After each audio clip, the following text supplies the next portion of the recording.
was honestly a perfect storm because Galan and Chingotto were basically unplayable, but then on the other side you had Tapia and COELLO, who also just played terribly. Galan, who was once again the best player of the final, shock. I mean, it's just a joke. I think it's almost impossible for someone to steal the MVP from Galan between now and the end of the season. It's just very concerning because I don't see any reason why he can't do it other than he's just mentally fatigued. And if that's the case, then, you know, I've got my alarm bells on, because does that mean that he's just tired of playing with COELLO? But Galan is just that absolute mentality monster who wants to win at absolutely everything. A bit like Lebrón. I think Lebrón and Galan have a very similar mentality. And I do think that that's being a big kind of decider at the moment. But it's just very clear that Chingotto is winning that cross-court battle against COELLO. COELLO doesn't really know what to do. The víboras of Chingotto are just like pinning him at the back. He has no chance of coming forward. And then when he does come forward, Chingotto just plays like incredible lobs. Hi everyone, and welcome to the Padel Pod, your weekly podcast covering professional padel, presented by Hugo and Gons. As always, joined by my co-host here today, Hugo. It's great to have you on. How are you doing? I'm very well, thanks, Gons. I've just basically finished playing back-to-back padel matches. First one being with you, well, against you actually, for the first time in a very long time, probably over a year, given you had a mate over, and yeah, we played against each other. You were above, and well, you were winning the third set. It was a decider, and I think you were 4-2 up, and we didn't have time to finish it. But yeah, nonetheless, it was a good game, although quite affected by the wind and pretty atrocious conditions.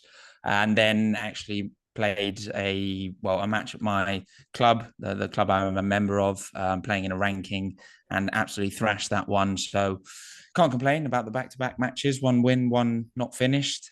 But yeah, what about you, Gons? How are you doing? I'm great, Hugo, as well. Well, you did mention that we did play. It was, as you said, a match that was quite tough because of the conditions, very windy. The ball didn't seem to bounce a lot of the court. The actual, it was like a carpet rather than like the court itself, very sandy, but always fun to play. Very strange to play against you, given that maybe I've done that like twice in my life. Normally, we're always on the same side of the court. But nonetheless, it was great fun. I'm very happy for you that you managed to win that other game, and yeah, very very excited because after the match, went to see the final and watch the final, and I was expecting, of course, now I'm talking about Premier Padel, the Genova P2 final, and I was so excited. I was looking forward to it. I was thinking it was going to be another epic battle between Chingotto, Galan, and COELLO and Tapia, but it didn't seem like that. It definitely wasn't a battle. It was more a thrashing, I would say. Would you maybe call it that as well, Hugo? 100%, completely one-sided. Yeah, completely washed them and thrashed them, pushed them out the court. There's so many different ways to define it, but yeah, I mean, we're obviously talking about the most important padel match of the day, not our own padel match, which, our level's getting there, but obviously we're not at the level of the best players in the world just yet. But yeah, I mean... Quick question though, Hugo. Do you reckon we could have done better than Tapia and COELLO today?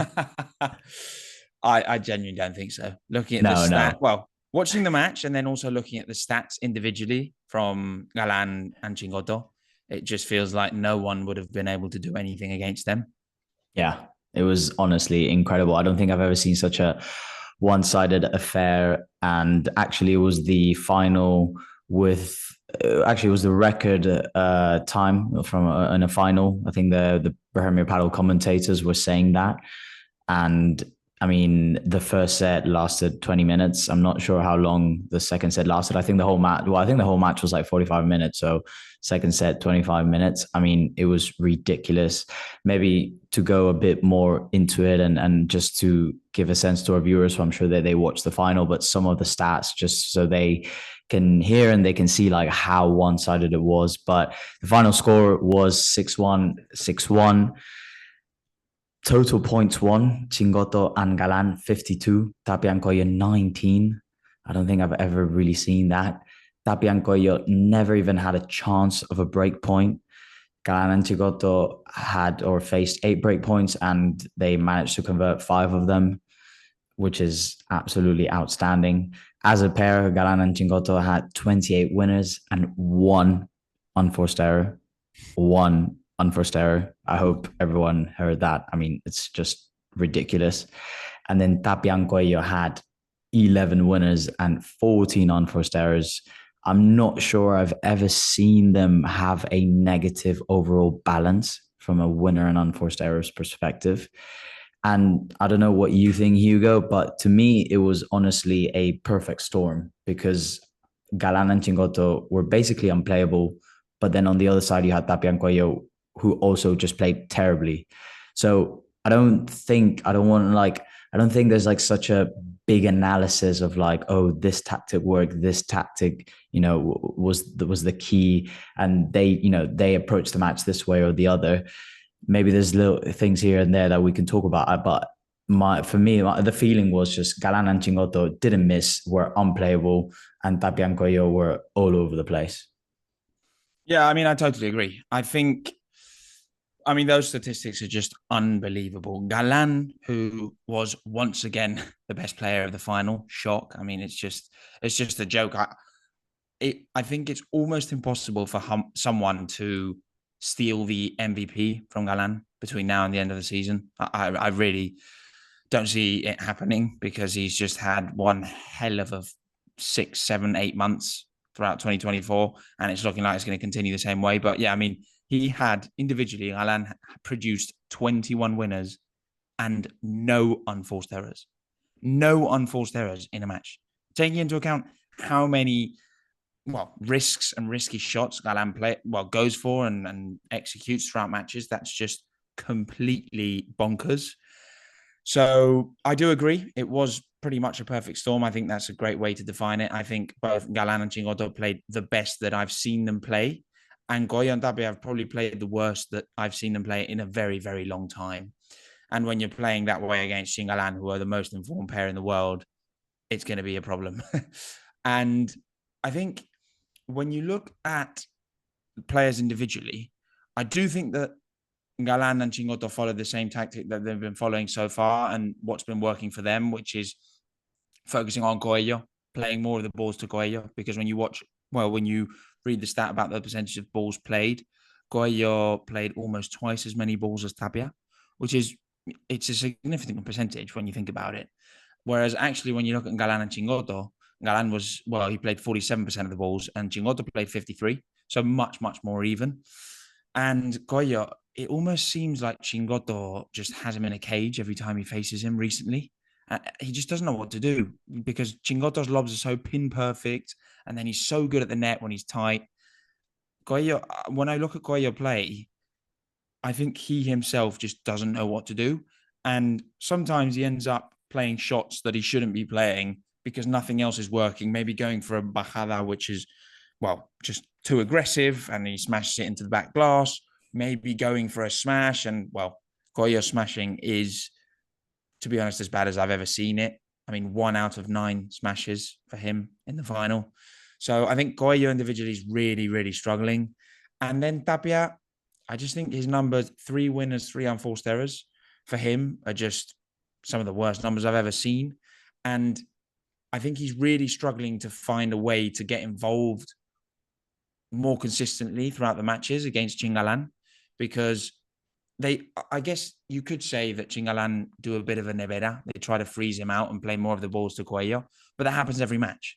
So either Tapia finds a way to get involved in the play or he's going to have a problem. And then one last point, what I would say is that what Tapia's one of his best traits, I think, throughout his whole career is that when the points really matter, he's actually kind of put the weight of the pair on his shoulders and produced.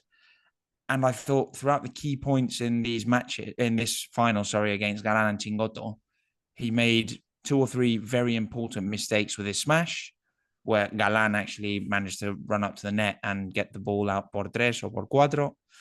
And just some unforced errors that, or even forced errors that are just not what Tapia ever does. So I think mentally he's really struggling to find a way to help his partner. That would kind of be my initial analysis. I don't know what you think, Dons. I definitely agree with you that mentally Tapia just seems completely off. His body language today, I guess, similar to what we saw the last time they faced each other, just very lethargic, no energy, no real ambition. I don't know if that's because he just doesn't know what to do. But in the benches, very quiet during the game. Sometimes when he wins a good point, he normally screams. Today, like literally none of that.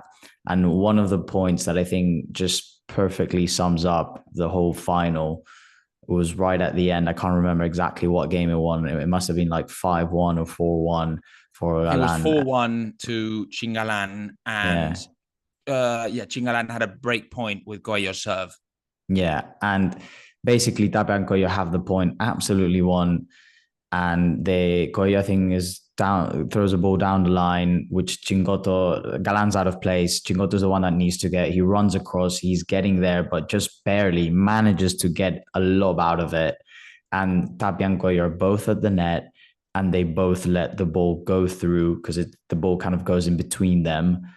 And they stare at each other and literally with their face on their hands, both of them staring at each other, look at them and like, what did we just do? Like, I think that just sums it up because it was just a lethargic performance from them, out of place, just very messy. And yeah, I think to your point around how does Tapia get more involved, it's concerning, to be honest, because I don't see any reason why he can't. Because when we look at players, when we look at the pairs that play Chingotto and Galan, they're always lobbing Chingotto, right? Like you're never going to lob exactly Galan.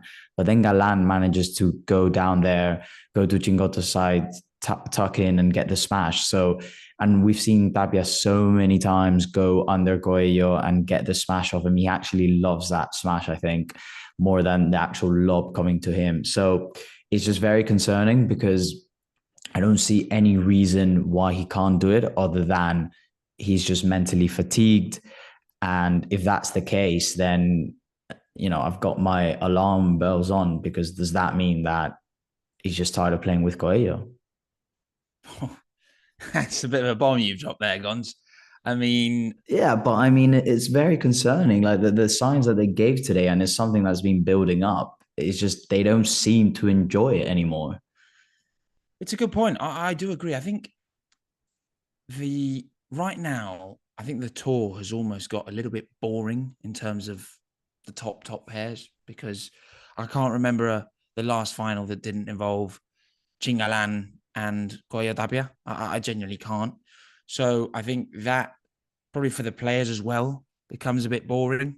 I don't think they've really felt challenged. I'm talking about COELLO TAPIA and Chingalan versus other pairs. I know that other pairs have taken them to 3 sets, etc., etc. But other pairs haven't really challenged them consistently. So I think it's hard for COELLO TAPIA, who have obviously been sitting at the number 1 rank for probably over a year now, right? Because when they overcame Galan Lebrón was earlier on last year. So yeah, they've been at the number 1 spot for over a year, and it almost felt towards the start of the season that with the split, with Galan and Lebrón split, it was almost certain for them. And now they've got Chingotto and Galan like breathing down their necks, and obviously Chingalan are the most informed pair. They must feel a bit like, well, we always make the final and we're not really challenged, but we're really struggling to find the way past Galan and Chingotto right now. And it's really weird because they must think, from an outsider's perspective, we're the best pair in the world. We're the number 1 ranked pair in the world. How are we not being able to beat this specific pair consistently? Now, I know the head-to-head is pretty even. I don't know whether, is it 6-4 now to Chingalan or something like that? I don't know what the exact Yeah, numbers, I think it's 5-3, but okay, yeah, 5-3. basically the same. Yeah, so a 2-match difference. So Yeah. it's not a huge difference, but I'd like to see the stat over the course of the last 5 matches, because I think it'll be way more one-sided towards Chingotto and Galán. So it's hard. I mean, Goya and Tapia must really be struggling at the moment, and I don't think that Tapia or Goya are ever going to consider switching partners if they remain at the number one spot.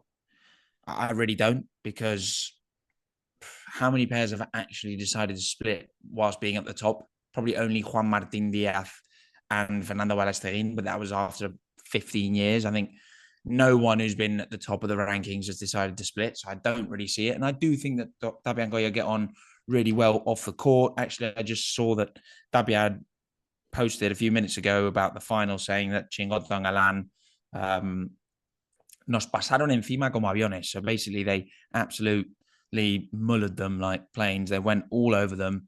And Tapia doesn't normally post after big defeats. So I think today it was almost like acceptance, resignation, which I think could actually be beneficial for the pair, because I felt that he was being quite positive towards Coello towards the end of the match. And when the final point was won by Chingalan, he embraced Coello, and I think they were having a little chat. And it felt like Tapia was saying, look, just a bad day in the office. So I don't think alarm bells are on for pair split between Goya and Tapia, but I do think alarm bells are on for, hey, Chingotto and Galán are real contenders for the number one spot. And right now, I wouldn't say they're favourites, but it's 50-50. Yeah, I mean, for sure. And let me maybe, I don't want to say readjust, but I do think that bells are on, not necessarily because they're going to split. I definitely don't think they're going to split, but let me just put it this way. The honeymoon period, it's definitely over. Yeah. Okay. That's a good way to put it. I agree. And now they definitely need to train to figure out how they're going to beat these guys, because let me just go. And I do kind of want to give some quick mention to both Galan and Chingotto, because we've just been focusing now a bit on the Tapia and Goya side, but I don't want to leave this episode without kind of highlighting how good Galan and Chingotto were. I mean, you were saying, Hugo, some of the numbers of Galan, I've never seen this in my life. 21 winners, 0 unforced errors. I don't think I've ever seen someone have 0 unforced errors. And you made such a good point with the fact that Galan is taking on so many risky shots. I mean, it's just crazy. 9 out of 11 smashes. Today, we didn't see Tapia and Goya smashing well, but Galan definitely was smashing very, very well. I mean, his smashes, like the ball was reaching heights that I'd never seen before, honestly. It was like the ball could have even gone por cuatro. The height was just ridiculous that he was getting on that ball, and neither Tapia and Coello could. So, I mean, massive props to him. And, you know, they weren't like the easiest smashes. They were also quite far back. So absolutely sensational. At the volley, he was so quick. He was getting even the chiquitas. Coello tried like some good chiquitas, but Galan was just there to intercept, and then played a really nice volley to Tapia cross court. Just so fast, reading the points as well, incredibly well. So many times when Coello tried to go por tres, and the ball, Chingotto does the classic, just run out of the court, and Galan stays in the court, and he reads the ball so well. And so many of those fell to him, and he managed to tuck them away or generate better opportunities for them to win the point afterwards. So absolutely sensational. And then on Chingotto's side, you mentioned this a couple of episodes ago, but it's just very clear that Chingotto is winning that cross-court battle against Coello. Coello doesn't really know what to do. The víboras of Chingotto are just like pinning him at the back. He has no chance of coming forward. And then when he does come forward, Chingotto just plays like incredible lobs. And he's so quick, Chingotto, to go at the front, and he's at the volley. He's at his best when it's that really fast-paced game. And just clashing at the volleys. So again, just incredible performance from him as well. It was honestly, it was just crazy to watch. They never let Tapia and Coello an ounce of an opportunity. And some stats of Chingotto: 7 winners, 1 unforced error. one too many, maybe someone might say. But a contribution score of 12.4, obviously that was a joke, by the way. I mean, absolutely incredible. And yeah, I mean, I knew at the beginning I was always the one that was like very hyped about Chingotto and Galan, but obviously I'm just gonna say I never like I never in my life would have I thought that they would have been this good. So absolutely props to them, props to Jorge Martinez as well. I mean, incredible job.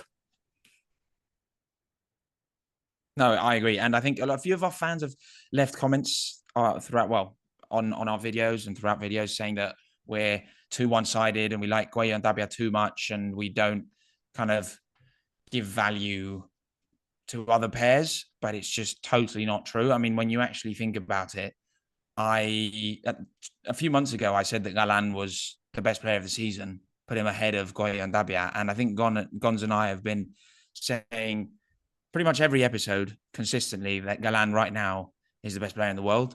So it's not that we're obviously big fanboys of Coello and Tapia. We've said it a lot of times, but it's just that we expect greater things from them. I think Chingotto and Galán, well, as you very well said right now, I never thought they were going to be playing as well. And every week I think, okay, this is as good as they can get. They're going to start taking a little dip, and they don't. It's unbelievable. And funnily enough, one thing that I did want to highlight is, Gonz, I've been telling you, I watched all of Chingotto and Galan's matches this week. And for example, their match early on in Genova against the mini Pibes, so Leo Asburger and Tino Libac, they won that match 7-6, 6-4 or 6-4, 7-6. And I really felt that it was in Libac and Asburger's hands, and they kind of bottled it because obviously they're really young and mentally they're not at the level of a seasoned winner like Galan and Chingotto, who's been around for years and years. But I didn't really think that this week was the best week in terms of level from Chingotto and Galan. And suddenly they've managed to turn it around. And, well, we'll talk about the semi-final later on, but managed to overcome a very informed Juan Lebrón and a very solid Paquito Navarro in the semi-finals, and then absolutely demolish the number ones in the world in the final. So once again, credit where credit's due. I just think one angle that we should probably emphasize as well is Galan's and Chingotto's and probably Jorge Martinez's mentality. When you watch them on the court, they're just always like almost foaming at the mouth, trying to just win every single point. Every single point is important. Make no mistakes. Play to the absolute perfection. And I don't think I've seen that from Coello and Tapia, even when they were right at the top of their game. I didn't really see that mentality, probably because they didn't need it. They were that good and they were that dominant that they could kind of take a risk, well, every now and then, and maybe go for a smash and smash it into the back wall because they had a lot of kind of confidence and their games were very one-sided. But Chingotto and Galan right now, it's just like every single point is the last point in the world. And I think that's one of the keys of why they're doing so well. Yeah, for sure. The mentality is a massive, massive point. And I do want to mention as well, and I'd love to hear your thoughts as well on this, Hugo. But to me, for example, when comparing Tapia and Galan, Tapia is just really nice. I don't know if he has that sort of killer in him in terms of that competitive real edge. I mean, his talent is just like off the charts, and he's got enough talent to be number one. But Galan is just, he has that killer mentality, like for every single point.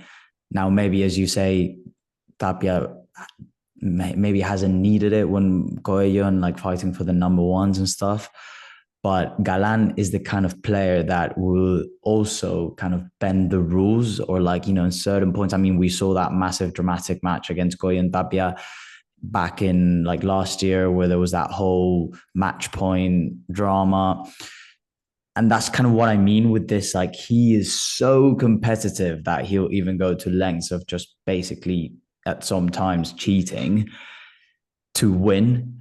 And Tapia, I'm not sure if he's like that. And sometimes when you're in these sort of like number one battles. It's kind of like in tennis when you think about Djokovic as well. Like he's just got that killer mentality. So I don't know if Tapia has that, or at least maybe we haven't seen it yet, or not right now.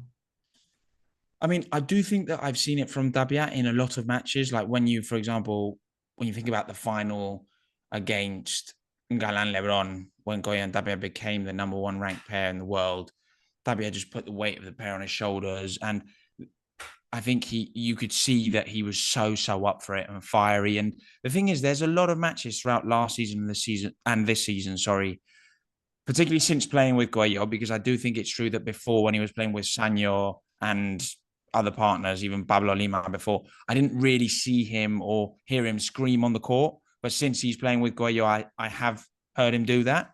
It's just that I haven't really heard him, do that recently. It almost feels like he's lost that ambition a little bit. It's probably because they've been so comfortable at the top and they've had such a big points gap that they felt quite safe. And that might be a reason. It could also be that Tapia is just that kind of person. I mean, when you think about it, it's a good example that you use with Djokovic. When I think about Tapia and Galan, it's almost like Messi and Ronaldo, because Tapia is Yeah. just like born with the talent that no one else has ever been born with. Yeah. And I think that at the top of his game, he's the best player in the world because he can do things that no other players can do. But Galan is just that absolute mentality monster who wants to win at absolutely everything. A bit like Lebrón. I think Lebrón and Galan have a very similar mentality. And I do think that that's being a big kind of decider at the moment, and that's what's edging matches in Chingalan's favor. But hey, it's a long season ahead. I still do think that Goya and Tapia have a big points difference with respect to Chingalan. And at the end of the day, I'm not really sure whether this is true, but I almost feel like if they made the final in every tournament between now and the end of the season, they probably would end the season as the number one ranked pair. So I don't think that the number one spot is in massive danger. But what I do think is that if they suddenly really drop their level, and you can almost see that they have right now, because when you look at their contribution scores in this final, minus 4.2 and minus 10.7, a lot of the times those contribution scores aren't negative, even when players lose the matches. So it does show that there's been a massive dip in their performances. If that continues to be the case, and maybe suddenly they lose a semi-final or a quarter-final, now that's when I really think the Chingalan could end the season as the number one ranked pair. We definitely do have a race on our hands, I do think, because just the level that Galan and Chingotto are showing, I think they'll continue to be up there, and they're definitely motivated. So I just can't see them really dropping off at the moment. And then maybe a last point that I also want to highlight. I actually saw this on Twitter. I can't remember the account. It was in Spanish, so apologies for not citing. But it was an interesting angle, and it was related to Galan and Chingotto's start. So they've played 8 tournaments together. They've been to 8 finals, and the person was sort of saying, is this like the best start ever in history? Now, obviously, we do have last year, Goya and Tapia had that incredible run, unbeaten. I don't know how many matches like that, in like all those titles on the bounce. But this is the but, and the important point. It's true that Lebrón was kind of like really not off, like, or really not on, sorry. And he was kind of injured. Then he got the injury. Los Super Pibes. It's just the level of competition that Galan and Chingo are doing it with. It just seems harder because they're having to face Goya and Tapia and, Paquito and Lebrón and all of that. So I just thought it was interesting. And anyways, it's just highlights, I think, how good Galan and Chingotto have been, because they've only made finals so far, and they've won 5 titles, I believe, now. So yeah, absolutely amazing from them. No, I do agree. I think Chingotto and Galan's competition right now is probably harder than what Goya and Tapia were facing last season. But I do think that, maybe playing devil's advocate, the Superpibes last season were a hell of a pair. And even though Goya and Tapia beat them for a number of, well, they obviously beat them for a lot of matches or throughout a lot of matches in a row until the Superpibes won that epic Valladolid final and turned their season around.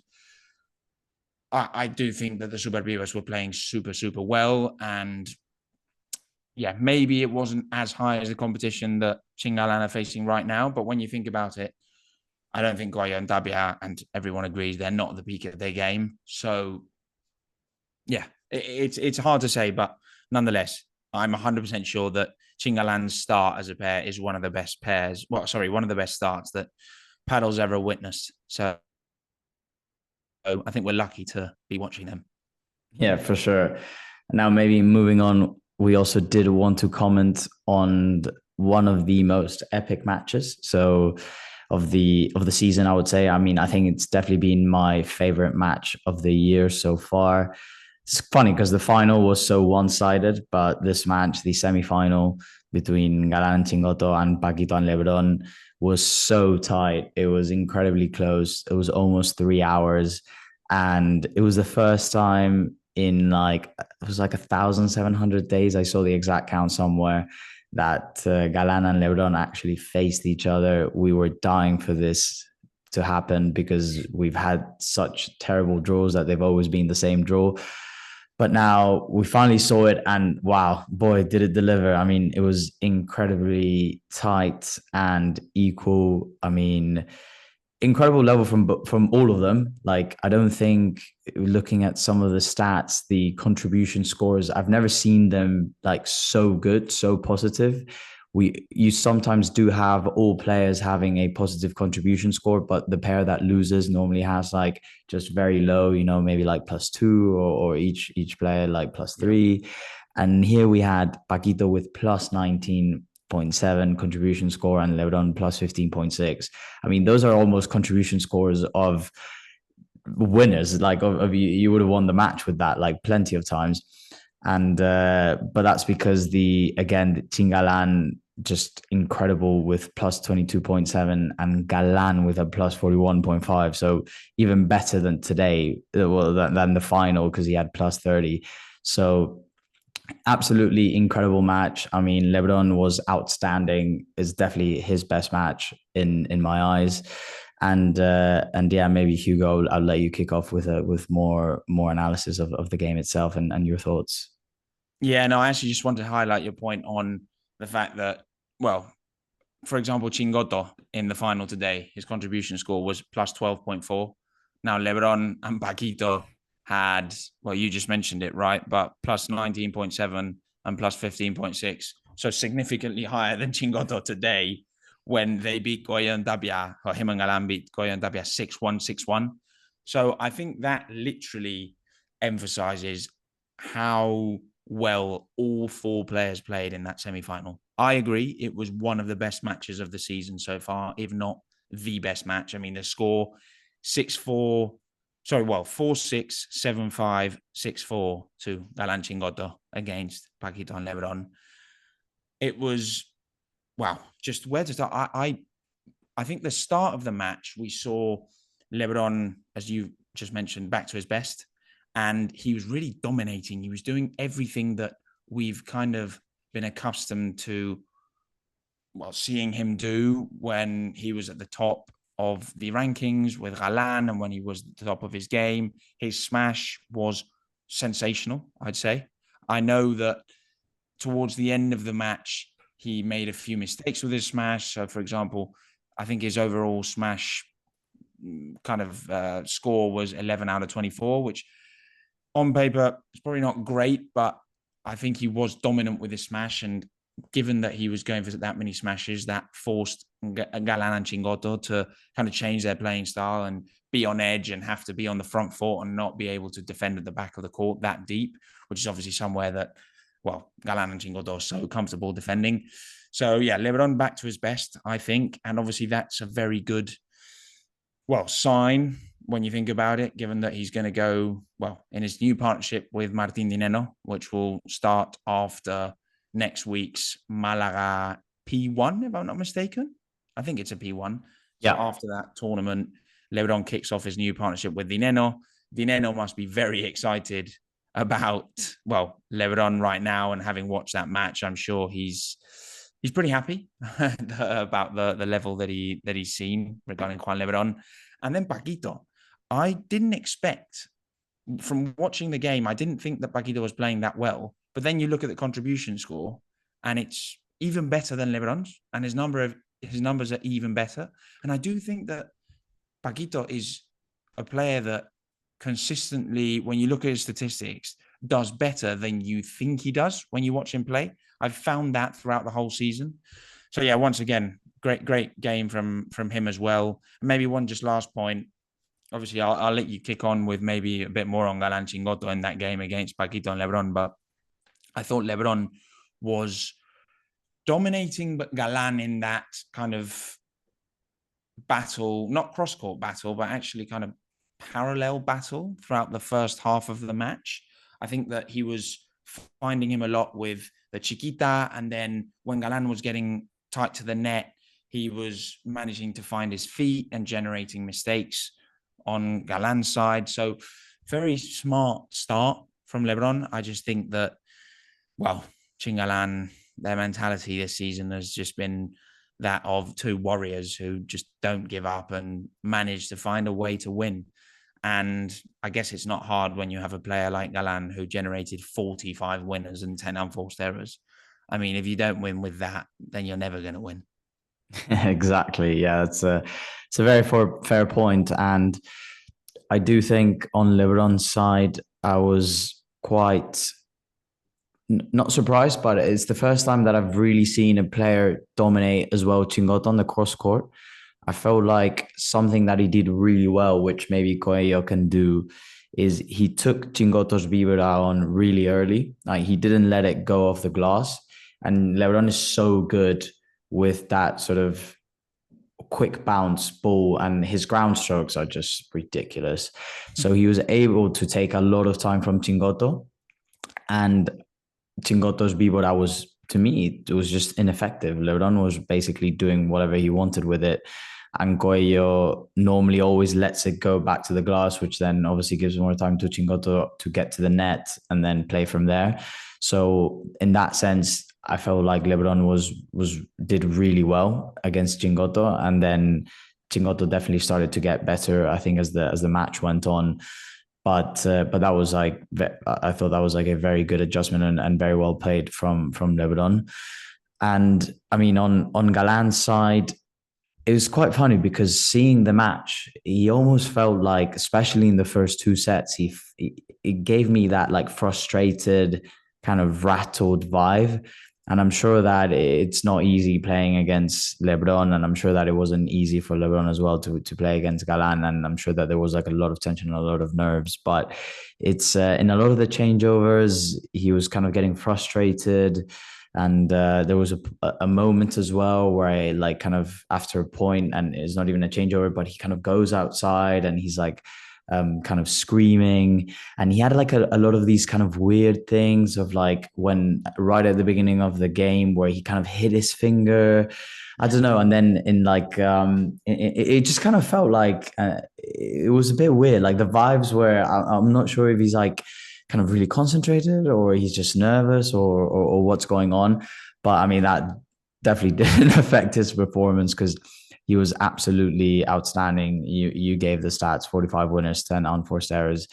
I mean, plus 41, even better than the final, which is ridiculous because he had no unforced errors in the final.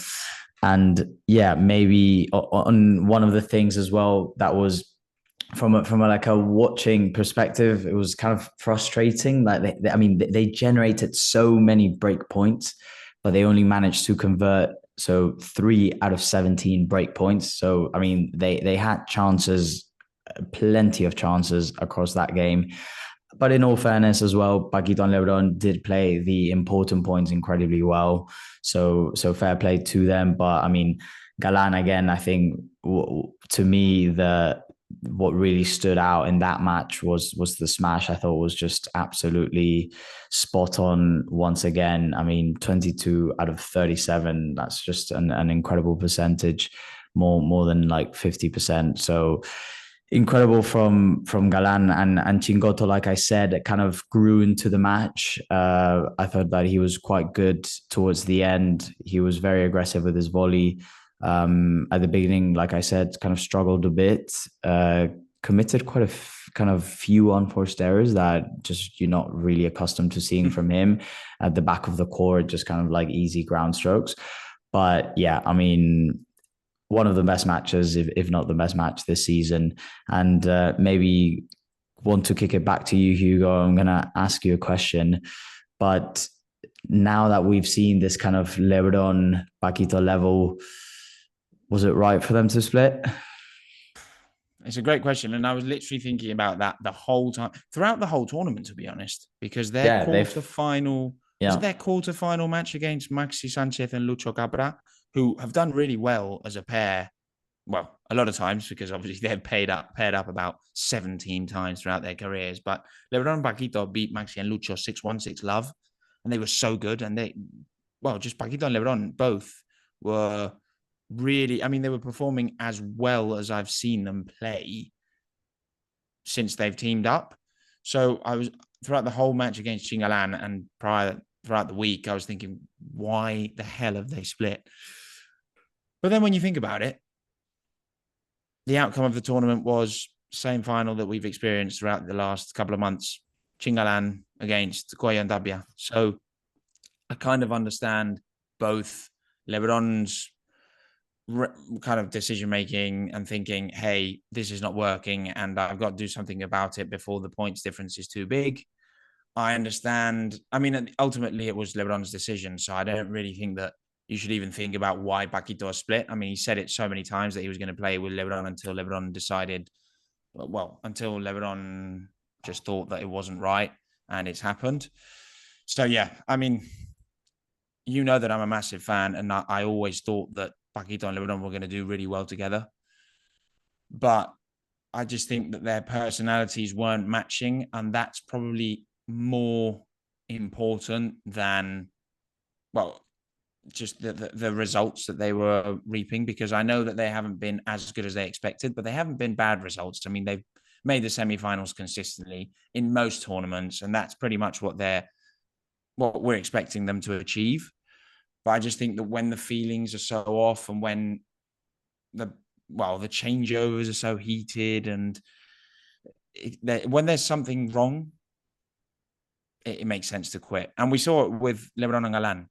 Even though they were playing so well towards the start of the season, they won the first tournament of the season, and it almost looked like they were favourites to be back at the top of the rankings at the end of 2024. Something was off, and Galán decided to split. So it's hard to call it. But that's kind of my initial thought. Yeah, true. And I mean, it's still as well, you can't like negate the whole, I guess, body of work and the whole history that the pair have had. And yeah, they have had a good tournament now, but I guess it would be kind of just a lot of recency bias going on if you just focus on that and not think about all the other tournaments and kind of what went wrong there.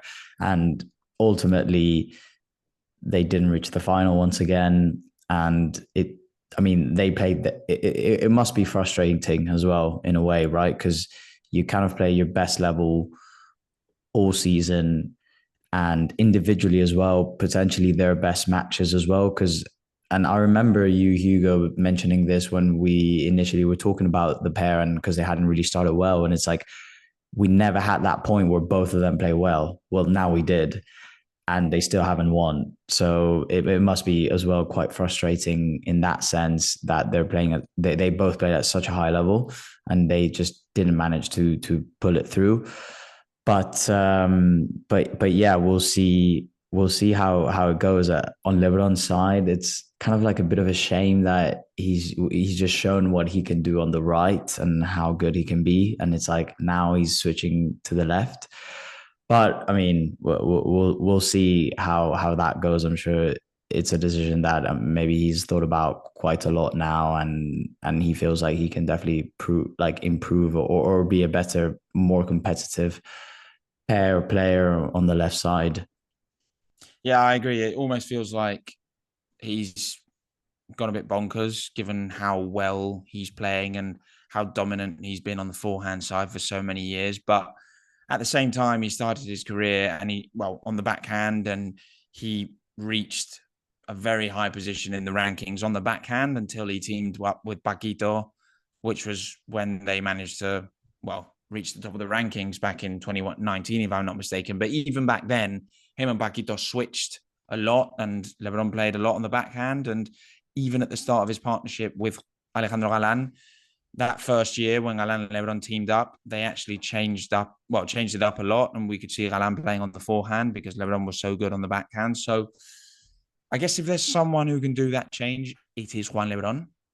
But it does feel like it's going to be a big, big challenge for him to suddenly not be able to use his derecha volcada to generate angle from a cross-court shot, his backhand volley as much, because obviously the balls down the middle will be going to his forehand volley, which is not as good as his backhand volley, at least when you talk about the slice volley, not about the fast volley. And then, I guess the smash on the forehand side is more of a surprise shot, whereas on the backhand, it has to be one of the main weapons for you as a player. And, we've talked about it a lot, so I don't want to delve too deep into it, but is his smash as good as Galan's, Tapia's, Stupa's? Right now, I don't think so. I know this semi-final against Chingalan has proved that Lebrón is probably capable of more than what people are thinking he's capable of right now.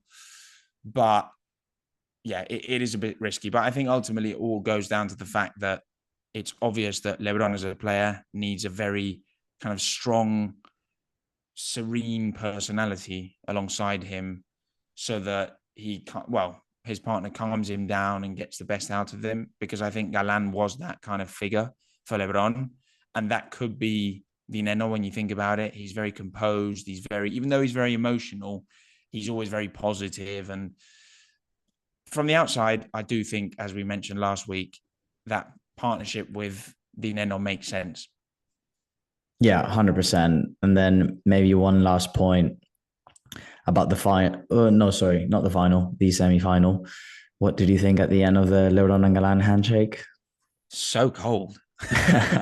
It was freezing, mate. I mean, Jesus, Galan was gonna fully embrace him, and Lebrón just wanted none of it. It was absolutely insane to watch. Live, I was just going nuts. I was like, oh my God.